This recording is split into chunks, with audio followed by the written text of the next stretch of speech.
So yung mga kadabarkads, mga kabiyaya, isang mabiyayang araw po sa ating lahat.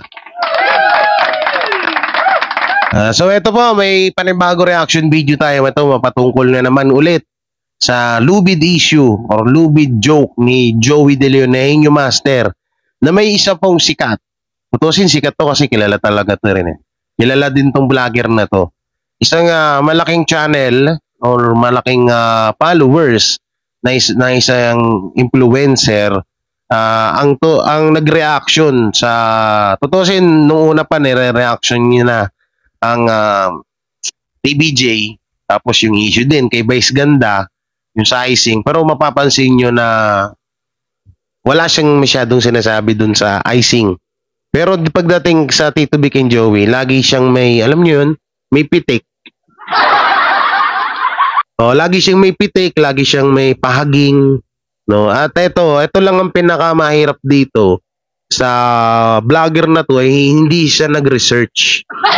Bago niya reactionan niyang lubid joke ni Henyo Master, hindi niya man lang inalam kung ano ba yung punot dulo, kung tapos na ba or hindi, or kung ano ba sa. Basta lang siya reaction.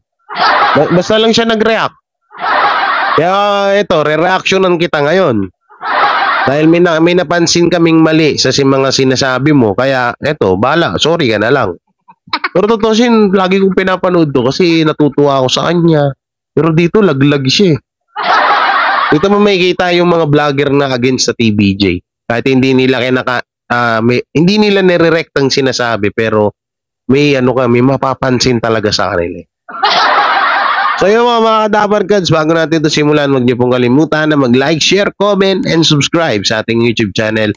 At pakipindot na lang din po yung bell button para lagi tayo updated sa ating mga video araw-araw. So ito po yung video, panoorin natin. So ito po yung vlogger, no? Joey De Leon, lubid remark. Na lubid remark. Ito po si Claro. Malaking YouTube channel nito, nasa 3 million or 4 million subscriber, tas yung followers niya. Sa Facebook, malaki din po, no? So, hindi ko alam bakit naging ganito yung dating ng reaction niya. No. So, ito, panoorin natin.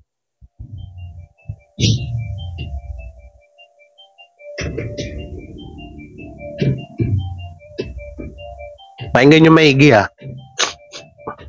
Naisipon ako. Hirap mangigwapo. Nakalimutan ninyo, bulalas ni Joey na may halong pagbibiro. Ano ba yun? May masama ba sinabi dun? Ano ba yung explanation dito? Is there a violation? Kamusta, Tardis? Hingi ako ng paumanhin sa inyo. Nagre-research ako. Kanina pa ako naghahanap ng mga topic na pwede natin. Pero kung pasama ng loob. Yan narinig nyo nagre-research daw siya.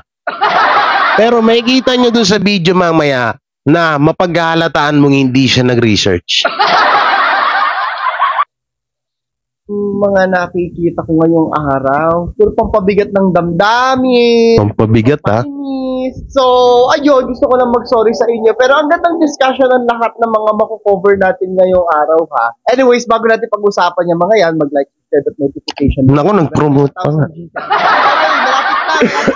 Magpa 1,000 Gcash pa. Nasa ilalim yung mechanics, sagutin nyo lang din yung question of the day natin. Ito yung unang tatalakayin natin ngayong araw. Warning lang din sa mga maaaring trigger, yung lubid joke ni Joey De Leon. Tignan mo, in fact, Una pa lang, di ba?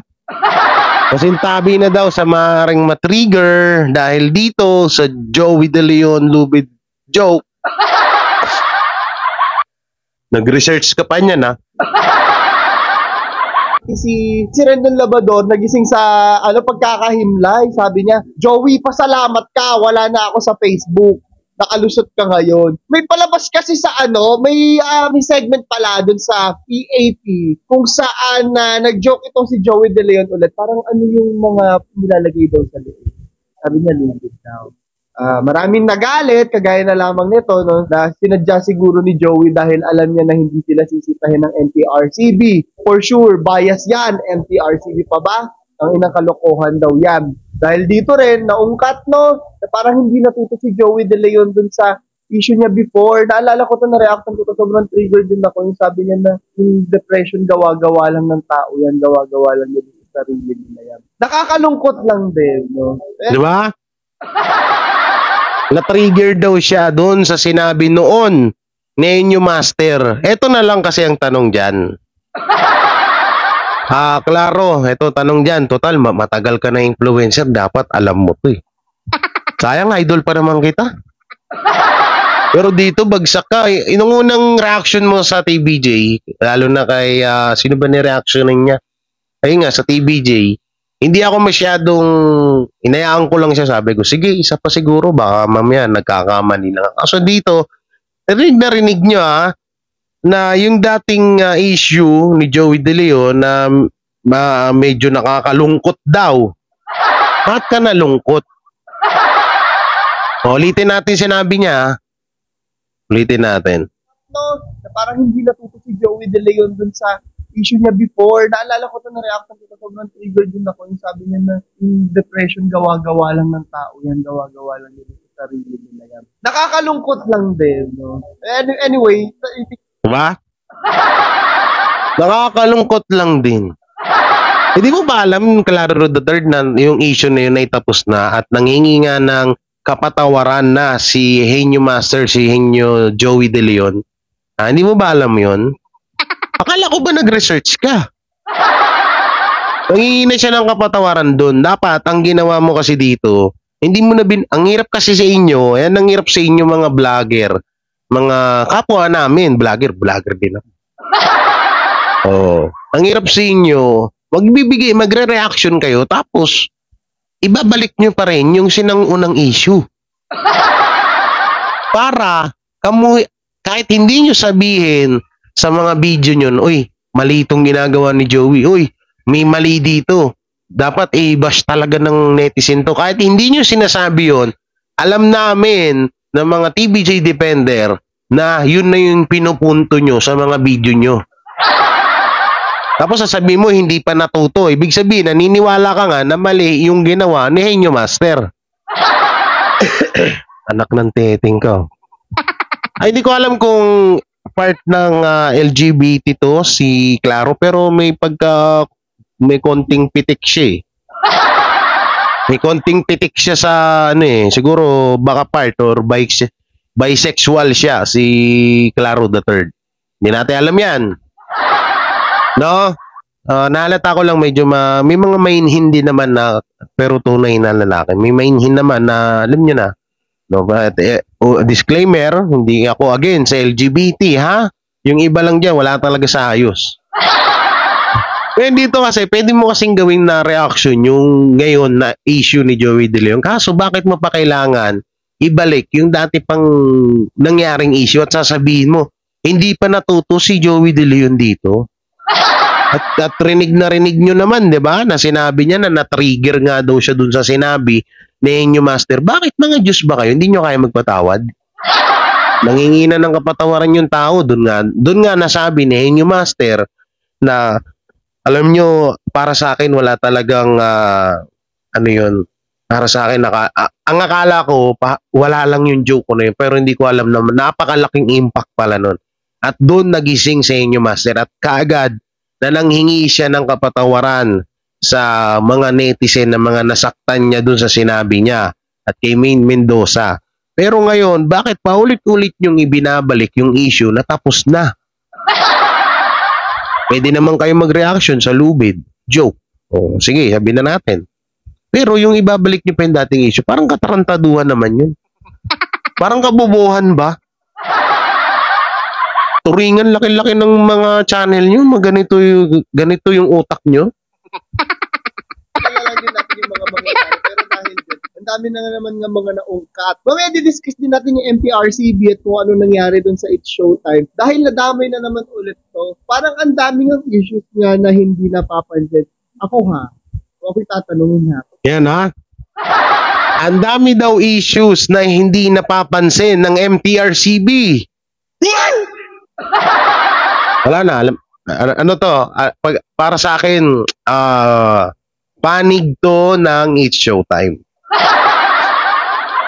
Sa mga ganitong postura, it's showtime talaga to.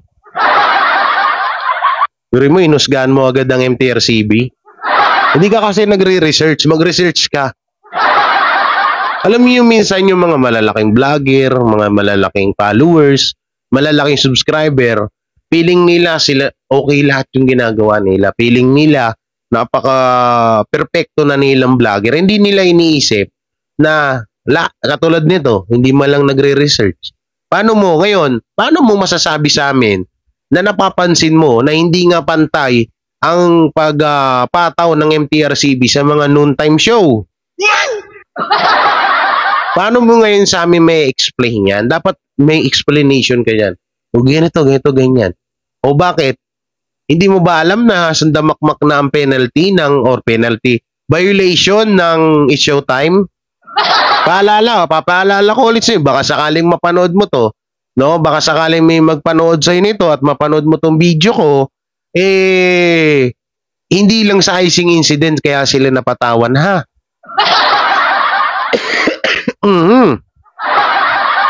No? Para sa kaalaman mo lang.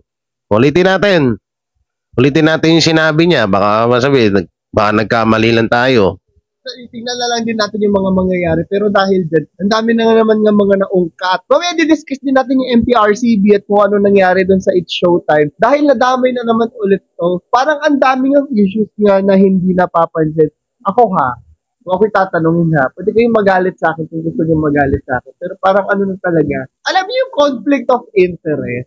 Usually kasi diba pag alam mo na may conflict of interest, kung ikaw yung nasa posisyon, kung may conflict of interest, talagang yung iba nagre-resign na, umaalis, or hindi nila nilalagay yung judgment nila sa isang bagay. Hindi ko alam kung anong tawag yung exact word para doon Pero ganon, this is something na hindi ginagawa din nila La Soto sa dami ng nangyayari. So nakakalungkot lang. At no? Conflict in interest ang hayop. O magalit na daw ang magagalit sa kanya. O ano? Edi okay lang ba? Okay lang ba? Walang problema. Okay lang ba? Kung magalit ako sa'yo ngayon. Tapos pagmumurahin kita. Okay lang ba? Mga utak talaga ng tao, no? Kahit alam nyo maling-mali na, sige pa rin. Hindi daw napapansin ng MTRCB yung ibang mga noontime show. Bakit? Ano ba yung naging mali? Pinatawan naman lahat ng suspension pinatawan naman ng violation Yung ginawa ni Wally, and yung sinisilip nyo, yung ginawa ni Wally, ano naman yun pinatawag naman siya na MTRCB. Ano siya sabi mo rito? Ano gusto mo? Ay, nako. Kasi ang tinatatak ng mga tao sa kanilang utak ay gusto nila na ang sinasabi nila, kaya daw pinag-iinitan na MTRCB ang It's Showtime para wala na daw kalaban ng EAT. Tutusin, hindi kayo kinakalaban ng EAT at hindi turing ng EAT, hindi nila tinuturing na kalaban ng It's Showtime. Kasi alam nyo kung bakit? Paano may tuturing na kalaban hindi nga makaangat-angat sa mismong noontime show nyo? O halimbawa, EAT ako. Ang kalaban, ang katunggali, It's Showtime. Ba't ko tuturing na kalaban yan hindi nga halos makaangat sa akin yan. Isipin nyo mabuti yun. Kailan ba umangat ang ratings ng It's Showtime? Halos generic na Itbulaga, tinatalo nga sila Tapos sasabihin mo, kalaban. Laki-laki. Alam mo, nakaka-disappoint. Nakaka-disappoint talaga kasi expect mo mga ganito kalalaking channel, mga million subscriber, to do research, alam yung mga ginagawa bago hindi ka magiging one-sided, dapat maging neutral ka sa lahat. Pwede kang magbigay ng opinion sa It's Showtime, pwede ka rin magbigay ng opinion sa EAT. Kaso ang ginagawa niya, at dito sa bidyong to, ay pang labas ang It's Showtime. Kinakampihan niya It's Showtime. At dito, pinapalabas niya sa mga viewers niya na itong Joey De Leon or si Henyo Master ay mali ang ginawa. at ang MTRCB ay may kinikilingan. Ayun talaga yung pinopoint niya rito. Kung itanggi niya yan, tanga siya. Gigigil ako. Ang dami mga vlogger na ganito na ano. Ang lalaki ng channel nyo, pero mga tulong wala kayo sa ayos. Kung ako ganito kalaki channel ko, pagbubutihin ko yan. No? Pagbubutihan ko, pag-anuan ko ng maayos yung pagre-reaction ko, 'di ba? Okay sana kung defender ka. Pwede ka mag one-sided. Pero kung hindi ka naman defender ng isang personalidad, dapat maging neutral yung mo diyan, reaction mo. Hindi yung one-sided ka. Hindi ka naman defender ng Showtime, hindi ka naman defender ng TVJ. Dapat neutral ka. Kada vlog mo sa TVJ, sa issue ng TVJ, pinipitik mo sila eh.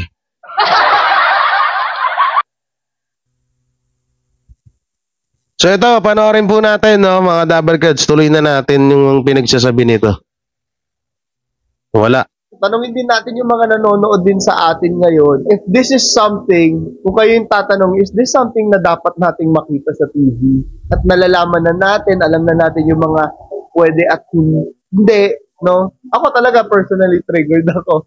I don't know if it's something na maiintindihan ng iba dahil hindi naman tayo na-experience yung mga ganyan, pero it is quite triggering, sa totoo lang. Ito yung nangyari ngayon. Naglabas ang MTRCB ng statement ukol sa joke sa TV5. Kinumpirma ng MTRCB na pinag-aaralan nila. Kaugnay ito sa joke daw. Ayan, may nakita ako na parang nag-apologize sila. But, I don't know. I think kailangan pang pag-usapan din. Anyways, yun lang yung video natin para sa araw na to. Malapit yung giveaway natin, ha? Pero ito, hindi to binibigyan ng reaction ni Lloyd Cadena. Ni Carlo III. Ito, no? Etong video ng It's Showtime. Asan na yun? Ito, yung issue ng It's Showtime na ginawa din nilang biro, yung lubid-lubid na yan. So, nandito yan. Hanapin natin, ha? Wait lang, mga ka-Dabber Cards, ha? Hindi na natin ikakat yung video na yan. Ang dami ho dito. Yung lubid-lubid na yan. Anak ng teteng. So, ito, tignan nyo, ha? Tingnan nyo yung lubid-lubid. Siguro hindi natin to lalagyan ng sounds kasi may mga baka maka-copyright tayo. So papakita ko na lang yung video para maunawaan nyo lang, no? Andito nga yung hinawakan ni Vice Ganda yung bird flu ni sino ba tong dancer nila dun? Ito. Baka may naman eh. Tingnan ko nga kung may sounds. Ginagamit yan, syempre, pantali at pang big kiss ng mga kung ano-ano. Talaga ba? Anong gagawin nila dito, Bill? Anong tinatali dyan? Eto, sa lubid. Di ba? Ito naman yung isa. Ay, hindi nag-play. Ayusin natin yung scarf mo. Wag! Huwag mo atakin! Malapot pala yung pinagano'n. Grabe siya. Nalunok ko yung Adam sa apple ko, ha? Nalunok ko yung Adam sa apple. Ito, marami pa. Yung kay Ann Curtis. Ito kay Ann Curtis. Sinakal-sakal niya. Umabi! Umagitna ka na pala. Mali. Yan ba? Hindi ba trigger yan? Hindi ba nakaka-trigger yan kung sakaling mas grabe to, mas brutal to. 'Di ba? Mas brutal 'yan. Ano niya? Ito pa, merong isa. Sinabihan ni Vice Ganda na ibibigti niya. No, ibibigti niya yung contestant. Nandito yun eh, hanapin ko. Ibibigti niya yung contestant. Saan na yun? Dito tayo. Ibibigti niya yung contestant, Ang lupit nito eh. Saan na yun? Where are you? Yung ibibigti ng contestant. Baka nandito. Check natin, ha?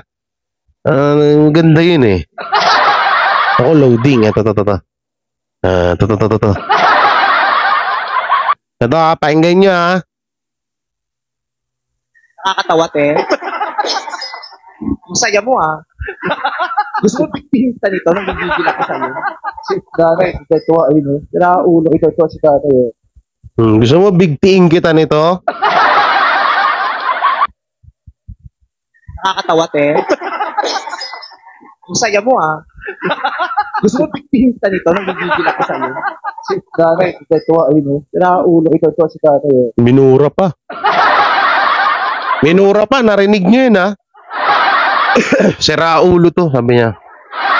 So, normal na ho sa atin yan kasi alam naman natin na ganyan na si Vice Gandano. Ganyan yung estilo niya sa pagkanyang pag-joke. So, wala na akong problema dyan. Sanay na tayo dyan. Ngayon na ito, ang tanong ko kay Claro, hindi ka ba na-trigger dito? Kung na-trigger ka dun sa biro ni Henyo Master, ba't dito hindi? Dahil, alam mo na, sa video mo, nababanatan mo talaga ang Tito Vic and Joey. Yun na talaga yung gusto mong iparating sa mga viewers mo. Totoo yan. Kung sakali man mapanood mo to, Claro, sana naman mag-aral ka din. Kung sasabihin mo kung magalit na kung may magalit, galit kami talaga. O ngayon, kada lahat ng video mo, reactionan kita. Kaso mababa na rin kasi din ng followers nito. Siguro, ito na dati, nagbe-views to ng 500k, 100k. Ngayon, hindi na ho. Nga na rin yung channel. Mas matataas pa minsan views namin dyan. Kasi nga siguro dahil nga dyan sa ganyang pagre-reaction na wala nga sa ayos, kaya siguro kinayawan siya ng tao. So yung mga dapat kids, kayo maghusga. Tama ba itong mga sinabi ko? Mali ba? I-comment nyo lang po dyan. Sang-ayon ba kayo sa sinabi nitong vlogger na to na si Claro? No? Claro na hindi klaro. So, i-comment nyo lang po dyan sa baba. At syempre, don't forget to like, share, comment, and subscribe sa ating YouTube channel. At maraming salamat mga kadabarkat sa patuloy na pagsuporta nyo kay J. Guevara TV. Maraming salamat po talaga. At ayun, muli, hanggang dito na lang. J. Guevara is independent reactor ng TVJ na nag-iiwan ng isang kasabihan. Lubid man sa inyong paningin,